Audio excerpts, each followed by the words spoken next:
ہمارے درمیان تشریف لائے ہمارے علاقے کے اور ضلع کے ایک بہت خوبصورت رقیب اور بہت اچھے خطیب حضرت مولانا مفتی ارشد دلکش ندوی صاحب تشریف رکھتے ہیں۔ تاثرات کے طور پہ وہ چند منٹ آپ سے گفتگو کرنا چاہتے ہیں۔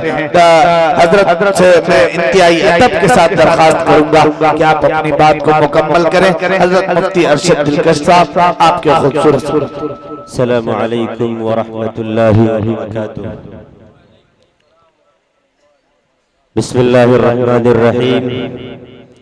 وبہ نستعین والصلاة والسلام علی رسولہ الکریم وعلی آلہ واصحابہ البررہ الی یوم القیامہ اما بعد۔ قال الله تبارك وتعالى في كتابه الكريم فأعوذ بالله من الشيطان الرجيم بسم الله الرحمن الرحيم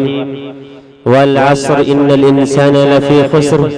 إلا الذين آمنوا وعملوا الصالحات وتواصوا بالحق وتواصوا بالصبر۔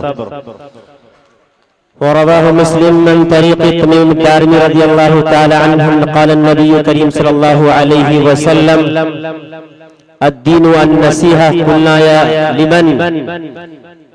قال لله ولكتابه ولرسوله ولأئمة المسلمين وعامتهم رواه مسلم في صحيحه۔ حضرات گرامی قدر، الحمدللہ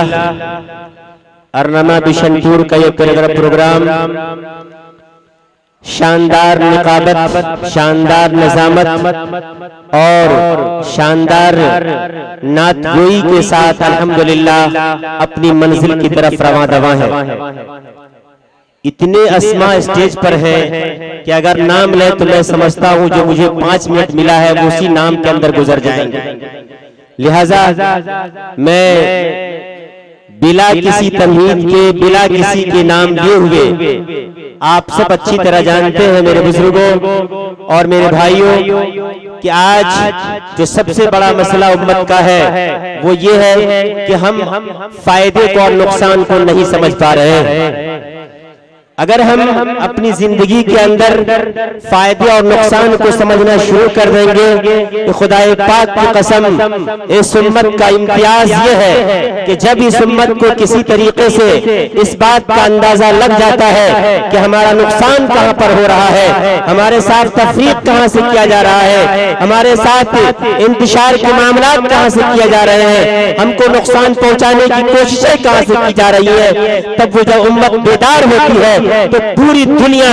پیروں پر کھڑے ہو کر کے دیکھتی ہے وہ کون سی قوم تھی جو کل تک تو سو رہی تو آج بیدار ہو گئی ہے۔ میرے بزرگوں،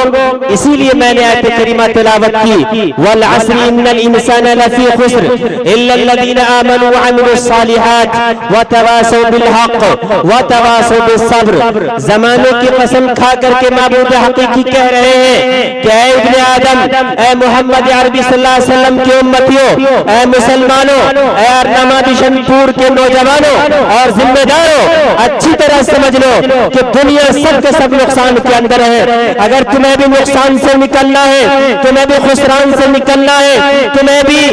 نفع کی تجارت کرنی ہے تو قرآن کریم کی آیت پر غور کرو۔ الا الذین آمنوا وعملوا الصالحات۔ دیکھو جب بھی آواز لگائی جائے اللہ پہ یقین کرنے کے لیے، اللہ کے دین پر عمل کرنے کے لیے، سنت نبی صلی اللہ علیہ وسلم کو اپنی زندگی میں رچانے بسانے کے لیے، اور دیکھو جب بھی حق کی تلقین کی جائے، جب بھی سچی بات کہی جائے، چاہے سماج کے تعلق سے ہو، چاہے وہ جمعیت کے تعلق سے ہو، چاہے وہ گھر کے تعلق سے ہو، چاہے وہ فرد کے تعلق سے ہو، چاہے وہ شخصیت کے تعلق سے ہو، خواہ وہ کسی بھی تعلق سے ہو، اگر بات سچ ہے تو دیکھو اس کی تلقین کرنا، اس کو مانگنا اور اس کو مان کر کے ہو سکتا ہے کہ تمہارے لیے مسئلے کھڑے ہو سکتا ہے رکاوٹیں پیدا ہوں گی، ہو سکتا ہے لوگ دشمن ترازی کریں گے، ہو سکتا ہے لوگ بری بری باتیں کہیں گے۔ وَتَوَاصَوْا بِالصَّبْرِ، تو ایسے موقع پر صبر کا دامن نہیں چھوڑنا بلکہ صبر کرنا۔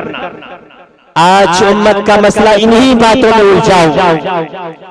آج امت انہی باتوں میں الجھ کر رہ گئی ہے۔ آج جو حالات پیدا ہوئے ہیں، آج ابھی مفتی معروف صاحب نے آپ سے آواز لگائی، یہ آواز تقریباً 15 دنوں سے لگائی جا رہی ہے، آخر 11:30 بجے رات میں آواز لگانے کی کیوں ضرورت پڑی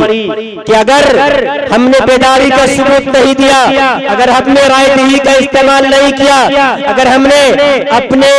واجبات کو حاصل کرنے کے لیے، اپنے حق کو حاصل کرنے کے لیے میل نہیں کیا، تو ہمارے خلاف سازشیں کی جا رہی ہیں، ہمارے خلاف فیصلے بھی کیے جائیں گے۔ کہ اسی لیے ہے مسلمانوں کہ آپ نے اور ہم نے اپنے نقصان کو نہیں سمجھا، ہم نے اور آپ نے اپنے نقصان کے بارے میں کبھی فکر نہیں کی کہ ہمارا نقصان کہاں سے ہو رہا ہے، ہمارا نقصان کتنا ہو رہا ہے اور کس وجہ سے ہمارا نقصان ہو رہا ہے، ہم نے کبھی فکر کرنے کے بارے میں نہیں سوچا۔ آخر کیا وجہ ہے؟ آخر کیا وجہ ہے؟ اصلاح معاشرہ، اصلاح معاشرہ، اصلاح معاشرہ، چلاتے چلاتے، چیختے چیختے نہ جانے کتنے کروڑوں بینر پھٹ گئے، لیکن ہماری زندگی میں انقلاب نہیں آ رہا۔ نہ جانے کتنے طلبے کھس گئے، علماء کرام کی زبانیں تھک گئی کہتے کہتے، لیکن کیا وجہ ہے کہ ہمارے اندر اصلاح پیدا نہیں ہو رہا؟ اسی لیے اصلاح پیدا نہیں ہو رہا میرے بزرگوں۔ ان اللہ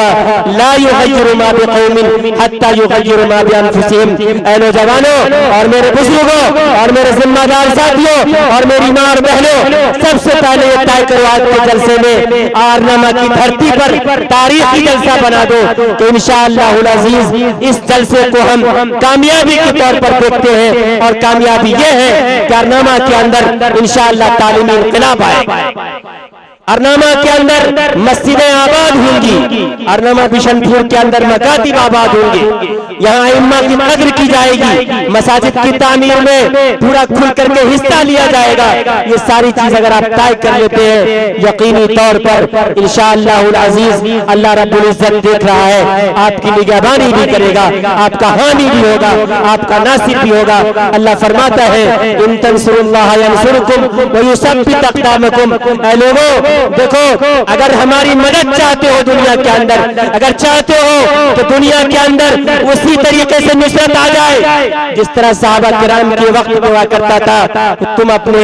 دین کی خاطر بیدار ہو جاؤ، اللہ کی دین کی رعایت اللہ کے لیے آگے آ جاؤ۔ جب بھی صدا لگائی جائے، جب بھی دین کی خیر خواہی کا پیغام عام کرنے کی بات آ جائے، تم سب لبیک کہو۔ اسی لیے میں نے حدیث کریم پڑھی،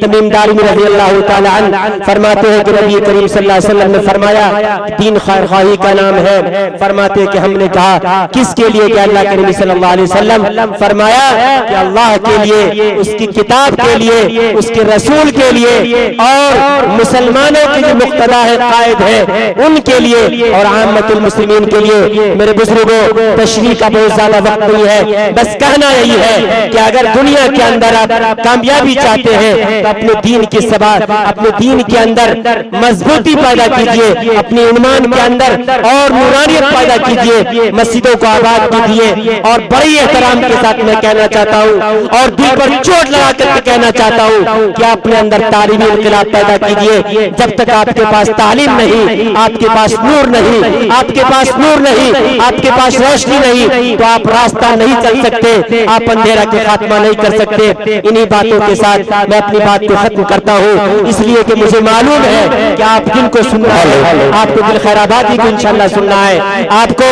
نیاز کوثر صاحب کو سننا ہے، اور سب سے اخیر میں انشاءاللہ العزیز ہم سب کے قاضی محترم جناب قاضی رضوان صاحب کو سننا ہے۔ میں انہی باتوں کے ساتھ آپ سے رخصت ہوتا ہوں، دعا گو کہ پروردگار عالم ہم سب کو ایمان و یقین کے ساتھ اس دھرتی پر زندہ رکھے۔ وما توفیق الا باللہ، وآخر دعوانا الحمدللہ رب العالمین۔